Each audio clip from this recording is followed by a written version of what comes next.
Hello, my name is Nicole Powell. I'm a computer science major with minors in math and chemistry, and I did my senior IS on the applications of machine learning in analyzing organic compounds from NMR spectral data. So, what is NMR? NMR stands for nuclear magnetic resonance and is the process of subjecting a sample to a magnetic field oscillating at a range of frequencies and recording at which of those frequencies electromagnetic radiation is emitted by the sample. It's the technology used in MRIs, but is even more commonly used in the identification of unknown organic compounds. The range of frequencies at which electromagnetic radiation is emitted is typically shown in the form of a spectrum. There is an example here on the right. And that spectrum is analyzed to determine the structure of the molecule within the sample. There are many forms of NMR, the most common of which are 1H NMR and 13C NMR, which look at the hydrogen atoms and carbon atoms within the compound respectively.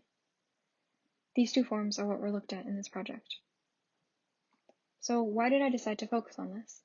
Well, as powerful as NMR analysis is, it is not foolproof. The spectrum analysis process is relatively experimental, where structures are pieced together and adjusted if they are incorrect, and that's repeated until the correct structure is determined. Plus, it can be very difficult to determine the structure of a very large or complex molecule from the spectrum alone, which is often necessary.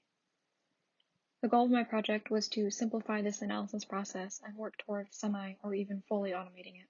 I looked at two machine learning methods, the first of which was hierarchical clustering.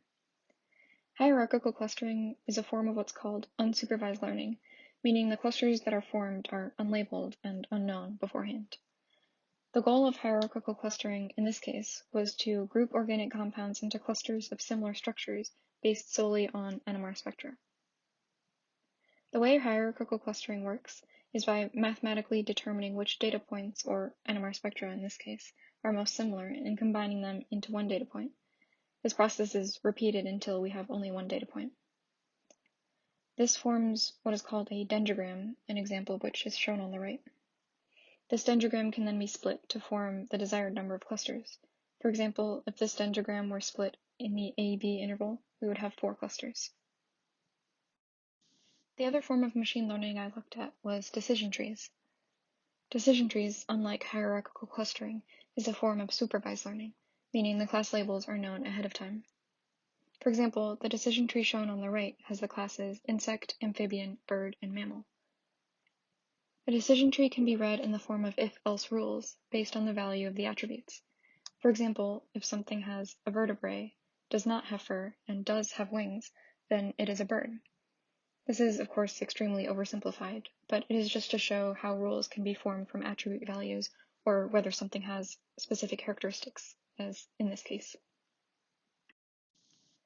For the data on this project, I was able to obtain NMR and CNMR spectra of 24 organic compounds from the 400 MHz spectrometer at the College of Worcester. These 24 compounds were grouped into 6 groups by looking only at the structure of those compounds. This set of groups was used to compute accuracy of the hierarchical clustering and used as the target values for the decision tree. It's important to note here that there is not an objectively correct way to group compounds by structure. There are, however, some groupings that are more correct than others, and I worked with other chemists to form groups which I believe were adequate for this project. For the actual machine learning methods, hierarchical clustering was implemented using Python, and the decision tree was implemented using MATLAB. As I said, I had an HNMR and CNMR spectrum for each compound, so I performed hierarchical clustering for each type of NMR, as well as once more for the combined HNMR and CNMR data. Here are the results on what I found. Here's the dendrogram and heat map for the HNMR data. The heat map is a visualization of the spread of data and the attributes of each data point. The lighter the color, the more prevalent that attribute, or in this case, functional group. There are many different ways to mathematically combine data points in hierarchical clustering, 7 of which were attempted for each set of data. For HNMR, single linkage was found to be the most accurate, so that is the method used for the images shown here. Here's the dendrogram and heat map for the CNMR data. This time, word linkage was found to be the most accurate, so that is what is used in these figures.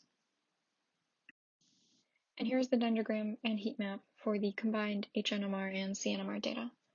Word linkage was again found to be the most accurate, so that is what was used in these figures. Splitting the H-NMR dendrogram at 25 gives the 6 clusters shown on the right. This matched the groups formed based on structure with a rate of about 58.3%. Splitting the C-NMR dendrogram at 9 gives the 6 clusters shown on the right here. This matched the groups formed based on structure with a rate of about 54.2%. Splitting the combined data dendrogram at 70 gives the 6 clusters shown here. This matched the groups formed based on structure with a rate of about 54.2%. So 50-some% is not the most accurate result. This error likely stems from both physical and computational issues. Physically, the compounds of which NMR spectra were taken likely had some amount of impurity, since impurity is almost entirely unavoidable. Impurities in the sample cause peaks to appear in the spectrum that do not belong to the compound in question. So if compounds have different impurities or different amounts of impurity, comparison and therefore hierarchical clustering is difficult and incorrect clusters can be formed.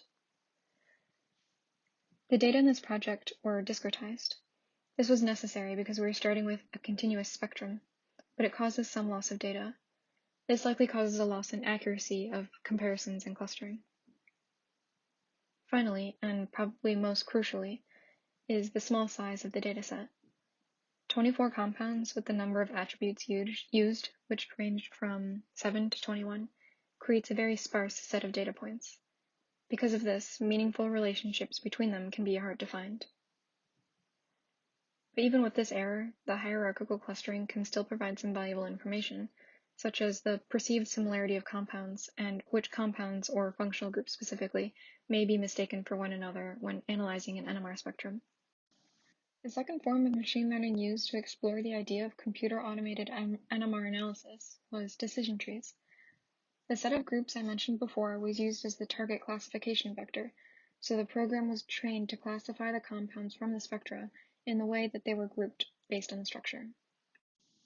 Here is the resulting decision tree on the left and the set of rules it implies on the right. This decision tree actually has an accuracy of 100%, which sounds good, but the tree likely overfits the data. This was actually done on purpose since the dataset I had access to is so small, and valuable proof of concept information can still be learned from this. So what this tree is telling us is that attribute x3 is the most important attribute to look at when initially separating the classes, specifically classes 1, 3, and 4 from 2, 5, and 6. Attribute x3 is the presence of a benzene ring in HNMR, which makes sense because that is one of the most recognizable functional groups in NMR. This tree also shows that attribute x2 is necessary when classifying class 2. Now I will just conclude my presentation by discussing some limitations of this project and work that may follow it. So as I mentioned before, discretization is necessary but not perfect. The sections of the spectrum used to form the attributes overlap a bit, so they are not actually entirely discrete. But even if the attributes were perfectly chosen, there would still be some loss of data. And again, the dataset is extremely small. With a high number of attributes in comparison to the number of compounds, the dataset is extremely sparse. Plus, there are over 9 million organic compounds known by scientists, so the dataset in this project covers less than 0.0003% of all compounds. With a larger range of compounds, more accurate results that are more applicable to scientific study could be achieved. There are quite a few ways to continue this work, either by improving upon it or reworking it in some way. Repeating the work with an increased size of dataset, as I was just discussing, could give more accurate results. Also, the results of important attributes from the decision tree could be used to create a more efficient discretization, and it would be interesting to see how that affects the time it takes to run the hierarchical clustering or decision tree, as well as the accuracy of those results. In this project, I looked at HNMR and CNMR, since they are the most common forms and provide the most information. But it would also be interesting to see how other forms of NMR, such as FNMR for example, could affect the results. If a really large dataset with multiple instances of each compound could be obtained, a decision tree could be formed with the identity of the compounds themselves as target classifiers. That way, the analysis process would be almost entirely automated, since a series of if-else rules could be followed until the compound identity is reached. It is important to note that this work can never be truly finished. Of course, accuracy could always be improved upon, but also new organic compounds are being discovered constantly at an annual rate of about 4.4%. So any machine learning programs would have to be constantly retested and possibly even retrained. Thank you so much for listening to my presentation. I hope you found it interesting.